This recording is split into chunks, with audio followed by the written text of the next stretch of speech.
High students, RF টিউশনে তোমাদের সবাইকে ওয়েলকাম। আজকে আমি তোমাদের ওয়েস্ট বেঙ্গল বোর্ডের ক্লাস 6-এর দ্বিতীয় পর্যায়ক্রমিক মূল্যায়নের প্রশ্নবিচিত্রার ভূগোলের 2 নম্বর যে স্কুল রয়েছে তার প্রশ্নগুলোর উত্তর এই ভিডিওর মাধ্যমে আমি করে দেখাবো। 1 থেকে 4 অধ্যায় পর্যন্ত সম্পূর্ণ প্রশ্নের উত্তরগুলো করা থাকবে। তোমরা এই ভিডিওটা সম্পূর্ণ দেখো। চলো শুরু করি। প্রথমে আছে সঠিক উত্তরটি লেখো। বেতার তরঙ্গ বায়ুমণ্ডলে যে স্তর থেকে প্রতিফলিত হয় তা হলো আয়নোস্ফিয়ার। পৃথিবীর অ্যালবাডোর পরিমাণ হলো 35%। বায়ুর গতিবেগ মাপা হয় যে যন্ত্রের সাহায্যে তা হলো অ্যানিমোমিটার। 30 থেকে 35 বছরের গড় আবহাওয়াকে বলা হয় জলবায়ু। তুলো চাষ ভালো হয় কালো মাটিতে। নবীন পলির আরেক নাম হচ্ছে খাদার।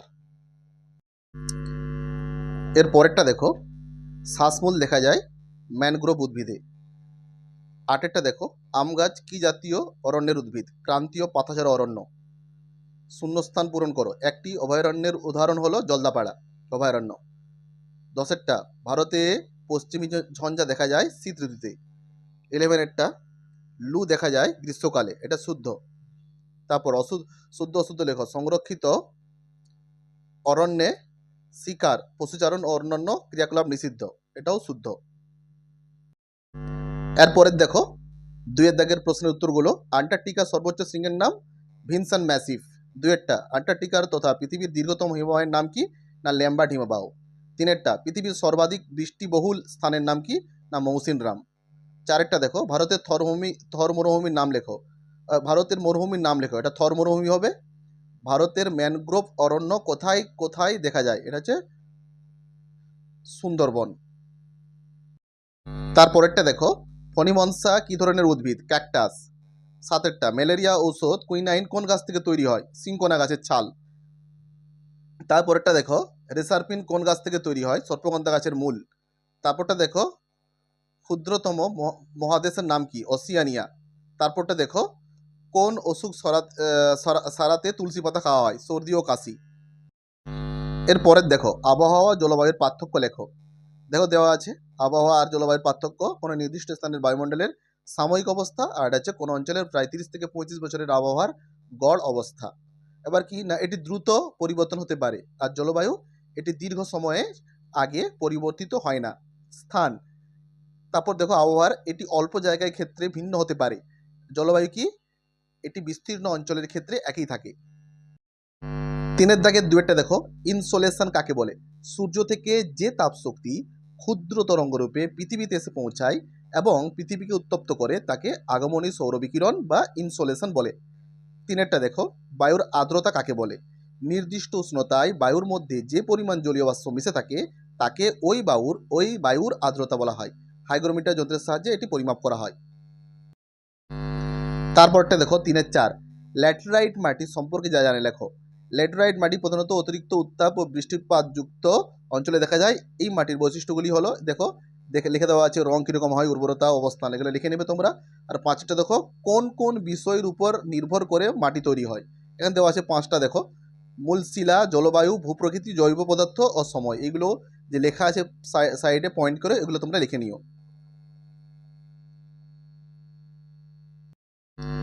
তারপর দেখো 4-এর 1-একটা, আন্টার্কটিকা অভিযান যে করেন বিজ্ঞানীরা কোন সময় করেন এবং কেন করেন? এটা দেখো লিখে দেওয়া আছে এখানে খুব সুন্দর করে। তোমরা এইভাবে পয়েন্ট করে উপরে প্রথমে লিখে নেবে আন্টার্কটিকা অভিযান, তারপর সুন্দর করে পয়েন্ট করে এগুলো লিখে নেবে। অনুকূল আবহাওয়া, দিন বড় হওয়া, গবেষণা, এগুলো তোমরা লিখে নেবে। এর পরেরটা দেখো 4-এর 2, আন্টার্কটিকায় বিশ্ব উষ্ণায়নের প্রভাব। এখানেও তোমাদের দেখো খুব সুন্দর করে যে পয়েন্টগুলো করে দেওয়া আছে সেগুলো লিখবে। উপরে প্রথমে লিখবে, তারপর লিখবে পয়েন্টগুলো লিখবে। বরফ ও হিমবাহ গলন, সমুদ্রপৃষ্ঠের উচ্চতা বৃদ্ধি, জৈব বৈচিত্র্যের ক্ষতি আর সবুজায়নের প্রভাব। এই 4টা পয়েন্ট লিখবে। এছাড়া উপরেরটা লিখবেই তো, তারপর নিচের 4টা পয়েন্ট লিখবে। এরপরে দেখো 4-এর 3, ভারতের জলবায়ুতে মৌসুমী বায়ুর প্রভাব। দেখো এখানে ভারতের জলবায়ুতে মৌসুমী বায়ুর প্রভাব অপরিসীম। এটি ভারতের ঋতু পরিবর্তন, বৃষ্টিপাতের পরিমাণ ও সামগ্রিক বায়ুকে প্রধানত নিয়ন্ত্রণ করে। এর আগমন ও প্রস্থানের উপর ভিত্তি করে প্রধানত 4টি ঋতু আবির্ভূত হয়: গ্রীষ্ম, বর্ষা, শরৎ আর শীত। এছাড়া কৃষিভিত্তিক ভারতের অর্থনীতি ও জীবনযাত্রাও পুরোপুরি এই বায়ুর উপর নির্ভরশীল। এবার 4টা পয়েন্ট লিখবে: বৃষ্টিপাত নিয়ন্ত্রণ, কৃষির উন্নতি, তাপমাত্রা নিয়ন্ত্রণ, অর্থনৈতিক ওঠানামা। আর এর পয়েন্টের মানে সম্পর্কে যা লেখা আছে ওগুলো সব লিখবে তোমরা। এরপর দেখো বৃষ্টির ছায়া অঞ্চল, চারেরটা। জলীয় বাষ্পপূর্ণ বাতাস কোনো উচ্চ পর্বতমালায় বাধা পেয়ে ওপরে ওঠার সময় বৃষ্টিপাত ঘটায় এবং পর্বত পার হয়ে অপর পাশে পৌঁছানোর সময় শুষ্ক উষ্ণ হয়ে যায়। ফলে পর্বতের এই বিপরীত ঢালে বৃষ্টিপাত প্রায় হয় না বললেই চলে। এই কম বৃষ্টিপাতযুক্ত অঞ্চলকে বৃষ্টির ছায়া অঞ্চল বলে। আবার সৃষ্টির কারণ দেওয়া আছে, দেখো বৃষ্টিপাত, হ্যাঁ, আর বায়ুর শুষ্কতা, আর উদাহরণ হিসাবে দেওয়া আছে, এইগুলো তোমরা একটু দেখে নিও। এর পরেরটা দেখো 4-5, করমণ্ডল উপকূলে বছরে 2বার বৃষ্টি হয়। হ্যাঁ, এর কারণ হচ্ছে দুটো লিখে দেওয়া আছে: যখন দক্ষিণ পশ্চিম মৌসুমী বায়ুটা আসে, আগমন ঘটে, তখন একবার বৃষ্টিপাত হয় ওই কেরালা কর্ণাটক ওই দিকের দিকে। আবার প্রত্যাবর্তন যখন ঘটে, এর মানে ওটা হয়ে যায় তখন উত্তর পূর্ব দিকে ফিরে যায়।